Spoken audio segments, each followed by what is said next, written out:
আসসালামু আলাইকুম এভরিওয়ান, সবাইকে আব্বাপেট থেকে স্বাগতম। আমি আজকে আপনাদের দেখাবো যে কীভাবে আপনি অফিসিয়ালি আব্বাপেটে আপনার অ্যাকাউন্টটি নিবন্ধন করবেন। সো এখানে আপনার আব্বাপেটের অ্যাপসে আসার পরে আপনি এরকম একটা ইন্টারফেস দেখতে পারবেন। দেন আপনি এখান থেকে দেখেন দুইটা অপশন দেখাচ্ছে, নিবন্ধন এবং লগ ইন। সো আপনি যদি অলরেডি অ্যাকাউন্ট করে থাকেন, সো এখান থেকে আপনি লগ ইনে যাবেন এবং আপনার ইউজার নেম পাসওয়ার্ড দিয়ে লগ ইন করবেন। আর আপনি যদি একেবারে নতুন হয়ে থাকেন, সো এখানে নিবন্ধন করবেন। নিবন্ধনে এখানে একটা ব্যবহারকারীর নাম দেখাচ্ছে যে আপনি ইউজার নাম দিবেন। যেমন আমি এখানে দিচ্ছি, ধরেন আশিক 1 2 3 4। আর এখানে দেখেন পাসওয়ার্ড চাচ্ছে, এখানে উপরে একটা পাসওয়ার্ড দিবেন, নিচে আপনার সেম পাসওয়ার্ডটা রাখবেন। এখানে তারা পাসওয়ার্ড সাজেস্ট করতেছে, আমি এখান থেকে নিজে চুজ করে দিব পাসওয়ার্ড। এখানে হচ্ছে আদারসম চুজ মাই ওন। সো এখানে ধরেন আমি আশিক 2468 দিয়ে দিলাম। এখানে আশিক 2468 দিয়ে দিলাম। এখানে দেওয়া হয়ে গেল। এখন আমি নিবন্ধনে ক্লিক করব। দেখেন দেখাচ্ছে যে সফলভাবে নিবন্ধিত হয়েছে, প্রবেশ করার জন্য প্রস্তুত। তো আমি এখানে ঠিক আছেতে দিব। এখানে আপনি চাইলে পাসওয়ার্ড সেভ করে রাখতে পারবেন। সো আমি এখন নট নাও দিচ্ছি।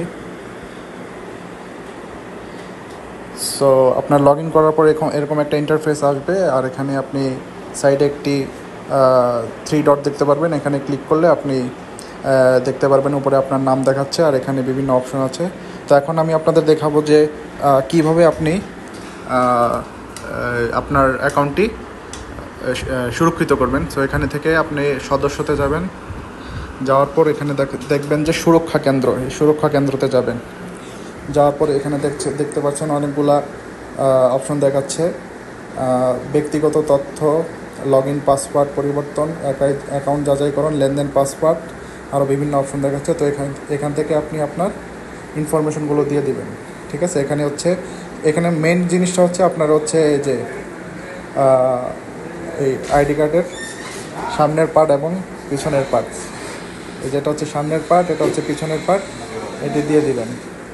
আর এখানে আপনার ক্রিপ্টো ওয়ালেট চাইলে অ্যাড করতে পারেন। এখানে ফোন যাচাই, এখানে আপনার নাম্বার দিয়ে কোড আসবে, কোড দিয়ে আপনি আপনার নাম্বার ভেরিফাই করে নেবেন।